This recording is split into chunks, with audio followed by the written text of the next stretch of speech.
From Atlanta News First Plus, this is Sports Tonight. Welcome into your Sports Tonight. I'm Bailey Burmaster, joined alongside Lee Smith, a.k.a. Jimmy Buffett. It's been a good time. It is Halloween, so we had to be in the spirit. Isn't that right? Absolutely. Come on now. Come on now. We had to have some fun. We're going to Margaritaville, folks. We're going to Margaritaville. Okay, so we got a great show for you. We're gonna talk about Halloween, and we're gonna have Lee play a little ukulele for us at some point. Oh God! Oof. Okay. So we're gonna put him on the spot. But before we do that, we have a lot to get to. Today was the NFL trade deadline. And there were some big moves, especially where the Commanders were concerned. So for today's trade deadline, we saw 15 moves, which included, the biggest one to me was Chase Young to the 49ers. Yeah. For what, a third-round pick? Yep, third-round pick. Wild. What is that? And they let go of Montez Sweat, we were going to get there. He went to the Bears. I know, but I'm just saying, that's crazy. Insane. Chase Young gone. Insane. I couldn't, for a third-round pick, but I guess he did have a lot of injuries. Well, yeah. Hey, what is it? Availability, or what is it? Ability depends on availability. Yeah. So he was hurt a lot, and I get it, but God, that's crazy. That all that talent. Yeah. Because when he came out of Ohio State, 3 years ago now? I mean, I think so. He was obviously the can't miss prospect out of the draft, the one. And then he went to Washington. Else. And then he went to Washington. I don't even know if it's Washington's fault. Because they have a great defensive line, actually. They do. But everybody else is meh. Well, some other interesting acquisitions that went down today. The Vikings solidified another quarterback with the loss of Kirk Cousins, done because of his Achilles. Got a feel for him. But the Cardinals traded Josh Dobbs. Oh. And a 2024 7th-round pick to the Vikings. Dobbs has been with so many teams. It's wild. He was with the Browns, then he was with the Cardinals. Not only is he with this many teams, he's actually getting playing time. That's crazy. Well, he's very intelligent. He's from the area, obviously. Yeah. Alpharetta, right? I think so. I think he went to Alpharetta. I think when he was at Tennessee, he was aerospace engineering? Yeah, still. Major? So when I was in Cleveland, they have a NASA ground there, and he would go hang out at NASA there and learn and whatnot. It's crazy. It's insane. So he is now Smart on his dude, way man. to the Minnesota Vikings, although they've already said Jaron Hall will probably be their starter at least this week, and then get Dobbs acclimated and whatnot. Another big one was the Packers sent veteran cornerback Rasul Douglas to the Bills right before the deadline. So the Bills sent a 2024 third-round pick to the Packers for Douglas and the 2024 fifth-round pick, which they really liked Douglas. Yeah. So this was kind of interesting. I mean, especially going to Buffalo where they've got a ton of talent already. Now, they're not divisional rivals, so I guess it doesn't really hurt them there, but still, No, but he has, I'll say this, Douglas has been one of the more vocal individuals about just the unsatisfactory of the Packers not winning. And the Packers don't deal with that well, so if you're going to try and act bigger than the organization, they're going to say, see ya, and ship you off. Goodness. So another one we had was the Lions trade a pick to the Browns for wide receiver Donovan Peoples-Jones, who was honestly a second man behind Amari Cooper last season. This season he fell way down because they have Elijah Moore and a couple other guys, and he just hasn't been getting as much. So they're shipping him, and it's another weapon for Jared Goff now. Which is, did you see the game last night, by the way? Jameer Gibbs? Mm-hmm. Jared Goff doesn't need any more weapons. No, I mean, they're kind of firing on all cylinders, aren't they? St. Brown, goodness. So, hey, this could be a good pick, though. Depth, at least. And then the Falcons, obviously, hard news with the loss of Grady Jarrett to an ACL, done for the season. That's a big loss. Bummed out for that one. Not great, but they picked up defensive lineman Contavious Street with the Eagles, so adding a little more depth there. But that's brutal on top of the quarterback situation we have here in Atlanta. I want your opinion. Who do we see this weekend? Do you think it's Ritter or do you think it's Heineke? Oh, I'm going to go Heineke. I'm going Heineke.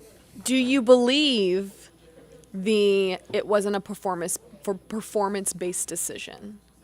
No. I think it's a good excuse. It's a good excuse and an opportune time, but no, I don't think. I think ultimately I think it was performance. I think the issue is, and I think Arthur, it sucks. I think he really does like Ritter. He wants Ritter to improve, but I think the frustration is we are in the most important time of the schedule right now. You have to win these games. And the way you're turning over the ball, you're going to keep losing games if you keep letting Ritter just fumble left and right. Well, and Heineke didn't have a turnover. Nope. He had a touchdown. I think he had 175 yards. I mean, the offense was moving a lot better than what it was with Ritter.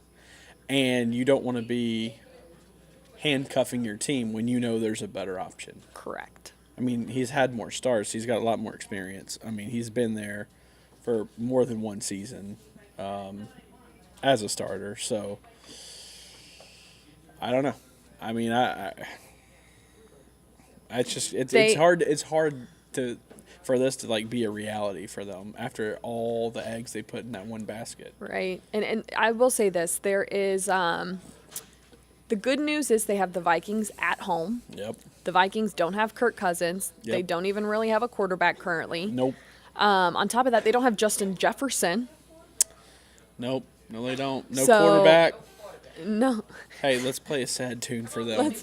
For the Vikings, a moment of oh man, tough. A moment of relief right there for them. Yeah. So we will see what happens, who will be at quarterback. It will be an interesting day in Flowery Branch tomorrow, I think, to say the least. Yeah. I will be very intrigued to see packed. if Arthur Blank says, yes, it's Heineke, or yes, it's Ritter, or we're going to see. Or who did I say? Arthur Blank. Blank. Oh, Smith. Well, we're getting there. I'm moving ahead too early. Little pre-tease. So it's going to be a fun day in Flowery Branch. Lee will be there. We will have the latest on all our shows. Woo woo. Okay, moving forward, it is playoff time for Atlanta United. Yep. They will play the best of 3 series against the Columbus Crew, someone who they are winless against. And how are we feeling about this matchup, Lee? I mean, you can't feel like too great knowing that you've lost twice to them. But I feel like they've got a little bit rolling. They finally got all of their new players more acclimated to what they're trying to do. Mm-hmm. And ultimately, I do think I think they make it through to the first round. I kind of have a positive feeling too, and I don't know why. And they haven't won a playoff game in quite some time either on the road. It's been a bit. So, but now that it's not a one game or one match take all, it's best 2 out of 3. I don't know. I just don't see anybody coming into Mercedes-Benz and winning. Well, so that's where at least I have a little bit of hope for them. Is that second match that's here in Mercedes-Benz next week. And that first match will be tough on the road because, I mean, Columbus is always hard to play at, but also they will be without midfielder Thiago Almada, who got 2 yellow cards in their last decision day match against Cincinnati. Kind of just kicked the guy. Kind of a dumb decision, but that guy was so dramatic. It was over the top. Come on, he's a soccer player. But you do have to be smarter than that. that. What are you talking about? I know. Dramatic. I know. Come on. Atlanta United talked about Soccer not only players. the best of 3 games like in this series and if they like that or not, but they also talked about moving on without Thiago. So let's tune into that presser. You think about this 3 games, no aggregate format. Well, it's interesting. I think it puts pressure to both teams to have protagonism in the game, like no speculation, no time to wait in the first game and be a little bit conservative in the first game, and then the second leg when it's at home, then you're a bit more aggressive. Like it puts a lot of pressure to try to win that specific game, and 1 game at a time. So it's good for that. It's weird because now, for example, you see Kansas now with a good result there. Now they're back at home. Mm-hmm. It feels like now they have the advantage, right? So it is interesting, and we will try to play the same way, trying to go all in for this game and trying to win this specific match. Any chance that Saba is played in the Almada role on Wednesday? Yeah, it's one of the possibilities. Again, it's really hard to replicate exactly the quality that Thiago has. So we have to rely more on the team and playing as a team. We normally do that, but specifically for that area of the field where Thiago just takes care of that area and is creative and understands the movement and the space. We'll come up with a good plan. But Saba can play that role? Yeah, he could, for sure. Not having Thiago for this first game, does that change the game plan at all? Does that change kind of how y'all are going into this game? Yes, it changes. For sure, it changes. It changes the game plan. It's on how we press, how we occupy the spaces, how we're gonna, create the gaps that we normally try to create in the opposition shapes. At times, just Thiago has a little bit of a free role in certain areas to move in the pocket and central areas out wide, and from there he's very good at progressing the ball forward.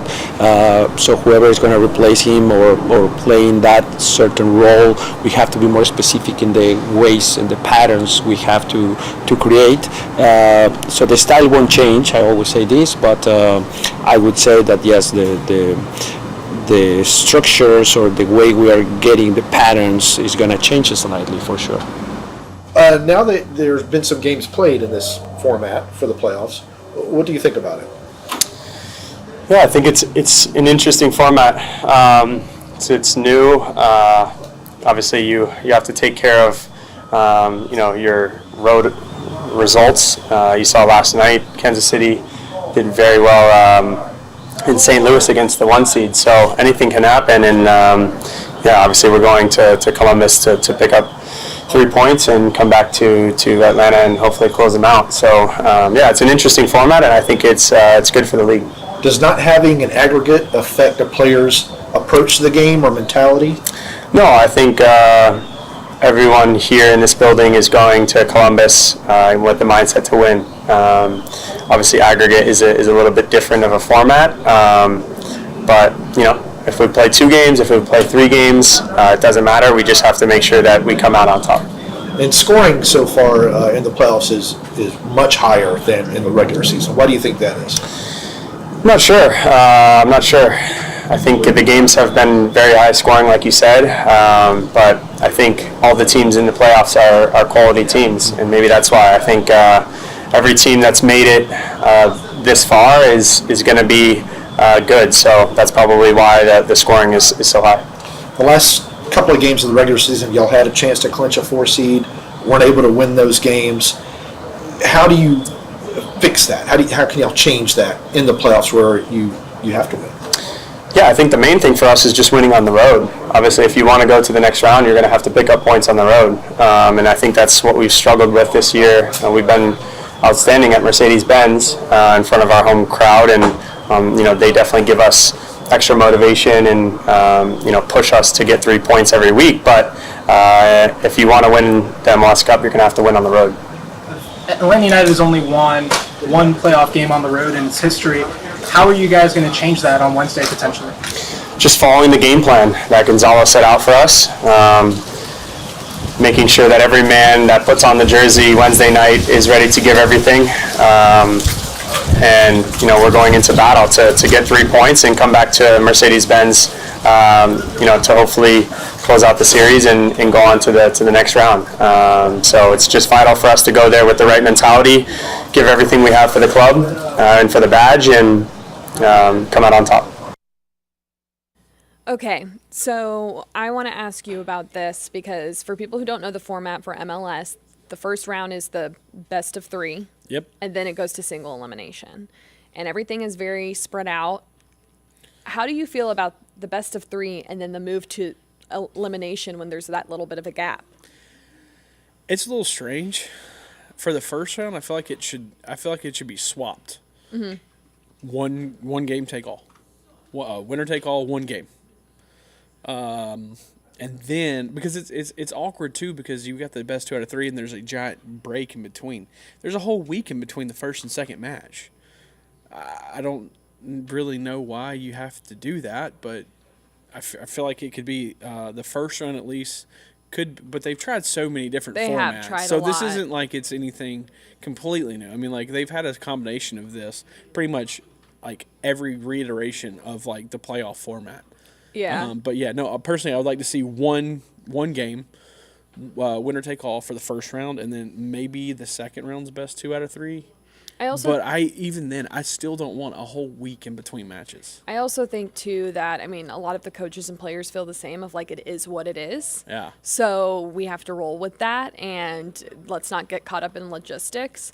I think the inconsistency of like 3-1 is hard, especially with all the international breaks that they have throughout the season. Like, it's hard, I feel like, to have any momentum, which is funny because when you compare it to other sports, like think about baseball. How often, like, you had the Braves do these inter-squad simulation games just to keep in a groove, and that didn't even work. And, like, okay, what? The Astros were the only top 4 seed to make it out of the first round? Yeah. Which is, it's kind of unfathomable because the Orioles were, like, incredibly hot. Yeah. Incredibly hot. And the Braves were, too. And then, I really wanted a Braves-Orioles World Series. Well, that wasn't happening. All those, Rangers, Diamondbacks isn't that bad either. No. Hey, Rangers it's been came fun. back. They Rangers did. came back last night. They did. It's a series. Should we move on? Yes, let's go. That was my cue. I can't. That was my cue. So if you've stuck around with our coverage a little bit, there's a new golf league coming. We got to sit down with Arthur Blank to discuss this league that is backed by Tiger Woods and Rory McIlroy. So let's run the story and go from there. Cool. Arthur Blank is adding another team under his umbrella, and this time he's taking on the world of golf. Owner of the PGA Tour Superstore. Right. Why TGL? It's an opportunity to share a way that golf simulation is growing in the United States. It's probably about 10% of the increase since the pandemic. TGL is a new tech-forward team golf league developed by 2 of the most notable players in the game, Tiger Woods and Rory McIlroy, all in partnership with the PGA Tour. Blank will own one of the 6 teams made up of 3 players and will gear up for the launch of the season in January of 2024. What about this league was the most interesting aspect that you said we have to be a part of this? It's connected to a sport we love and our business is connected to. It's also connected to growing a sport in an area where I think diversity has not always been its strength, and it's becoming more of its strength, and that's the opportunity to support a more diverse population and growth of golf in the future, I think, is important to me. It's a league that already has teams owned by Serena Williams and Fenway Sports Group. So how will the players be chosen for the 6 teams? We're going to have a very competitive team. I can't tell you who the players are yet. The tour is helping us try to select players to make sure all teams are competitive. It will be staged in a purpose-built arena in Palm Beach on the campus of Palm Beach State College. 12 players are committed to the TGL, and the roster is stacked. 5 of the top 10 players in the world: Tiger, Rory, Jon Rahm, Justin Thomas, Ricky Fowler, to name a few. The teams will have 15 regular season matches, followed by semifinals and finals. Blank and company are on the hunt for another championship. I love all my children, so I would say they're all going to win. I mean, they all can be successful. This is a rising tide. Okay, so that gives you a little backstory of what's coming to Atlanta. And there's going to be 4 members on this team. They announced the first one. It is Justin Thomas. I think this is a great first pick for this team league. Oh yeah, come on. I mean, I know he went to University of Alabama, I mean, so that's why loves you're Justin biased. Thomas, come on. But he's so fun. He's energetic. He runs around with that crowd that's like Ricky Fowler and all them, and they're always giving each other crap. It's so much fun. So I think he's a great pick for this team, and something Arthur said is they're going to pick people who they think are like true to the South in Atlanta and who would fit good in that team. Young, energetic, fun. Yeah. I mean, come on now. Because this has got to be a high energy deal. I mean, you're not going to have you don't want traditional golf and slow and boring, and so this is going to be an alternative to that, and that's pretty cool. Very, very pretty cool. Should we move to our next one? We should. I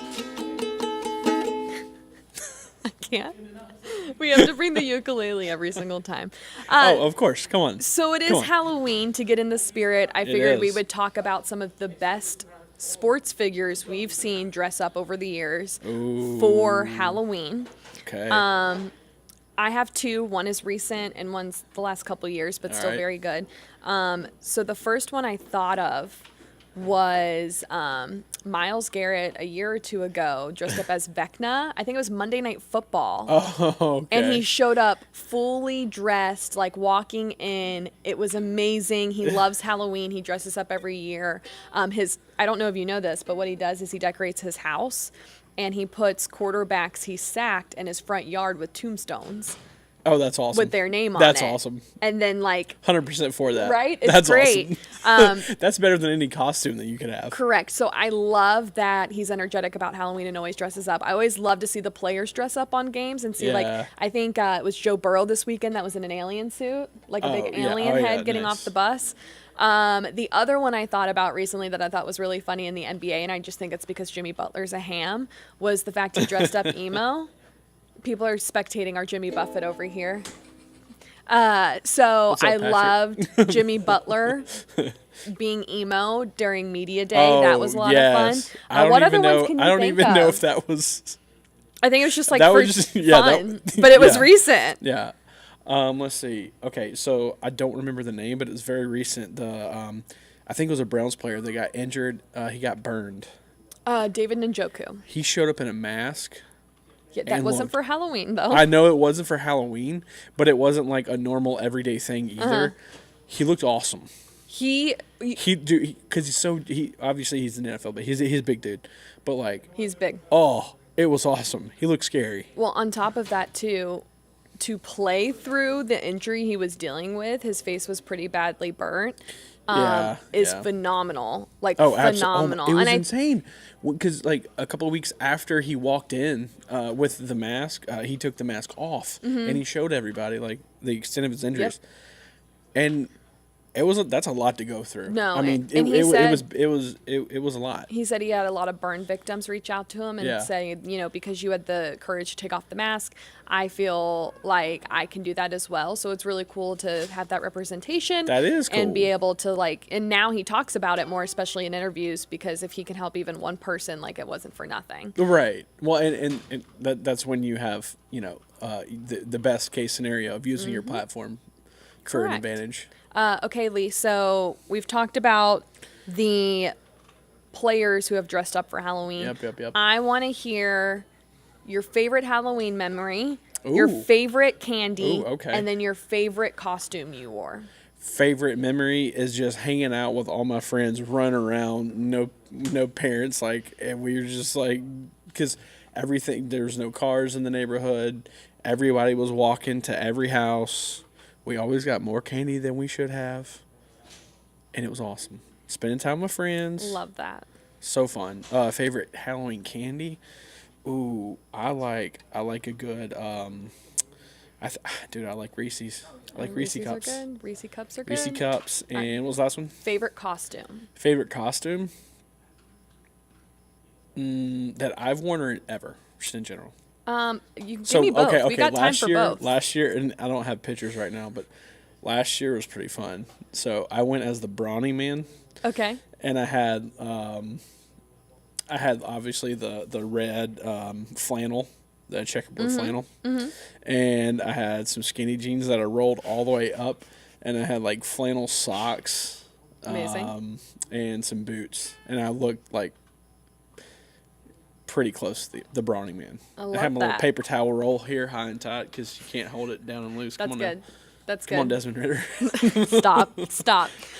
Okay, my favorite memory, actually growing up here in Georgia for Halloween, my dad had a pickup truck, and he would string lights all around it. And then he would throw all me and my friends in the back, and we would go around the neighborhood and go trick-or-treating. So that's my favorite memory. Nice. My favorite candy... so first of all, I love the houses that would give full-size candy bars. Those are yes. Those are the real MVP houses. But I love the cookies and cream miniature the bars. The Hershey's. The Hershey's cookies and cream. I'm a big cookies and cream I got you. fan. Yeah. So I look forward to those. The ones I hate Babe Ruths. And Almond Joys, the fact those even still exist. Oh, okay, all right. Are we fighting? Are we getting a hot take about Almond Joys here? Babe Ruth, they're all right, but Baby Ruths are all right. I don't mind them, but Almond Joys, come on now. No, I'm Almond not an Joys Almond never hurt Joy nobody. fan. Okay, I'm not. I'm sorry. little coconut, come on. No, gross. Miss me Coconut with and the chocolate? Coconut. I like chocolate. I don't like Oh, coconut. I hate Universal, awesome flavors So what too. candy do you hate? Christmas? I mean, not Christmas. Halloween candy. Halloween candy. We hate Christmas over here. There's a lot of things going through my head right now. What don't you like? I don't know. Do you like Skittles? Dude, I like all of them. We don't discriminate candies over here. You give me sugar, and I'll completely love it. Okay. Unequivocally. I will say this. So I haven't answered my favorite costume I wore. I have a few like honorable mentions. Okay. When I was in middle school, maybe I was in 7th grade or 6th grade, I really wanted to be a punk rock star. Okay. And I don't know why, but my dad took it upon himself to make my costume. And so he took his denim and like cut it up and shredded it. He probably made it really awesome. Well, no, then he took paper clips and like paper clipped them all together and wrote like punk on the back with a bunch of other random paper clips. And I thought it was so cheesy. And I was really disappointed, but everyone ended up, I don't have a picture, but somewhere I do. But I was really, I don't know. I ended up rocking it and everyone loved it, but I was kind of I was sus about it at the time. What else? I was a zombie cheerleader one year and I really liked that because that was like that was when girls were supposed to be cute and not like gory. Okay, I got you. But I will say, since I have been a junior in college, every year I dress up as a different version of Beyonce. Oh, of course. And so I am committed to it. I've done it Let for me like... guess, you're going to start doing Taylor Swift too. No, only Beyonce. I'm a big Beyonce fan, not Taylor Swift. Ooh, so Swifties get her. I almost didn't do it this year. I almost didn't do it this year, but my friends were like, you've done it so long, are you really going to not do it one year? But so my favorite Beyonce I was Beachella from Coachella.